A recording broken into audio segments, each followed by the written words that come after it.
सर्वसामान्यांच्या हक्काचा आवाज जागर जनस्थान।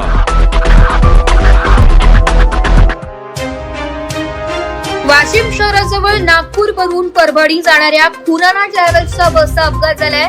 पुसद महामार्गावरील रेल्वे उड्डाण पुलाजवळ चालकाचं नियंत्रण सुटल्याने दुभाजकावर बस थेट 3 पत्राचे सलाब असलेल्या 4 ते 5 दुकानांमध्ये घुसल्याचं समजतंय।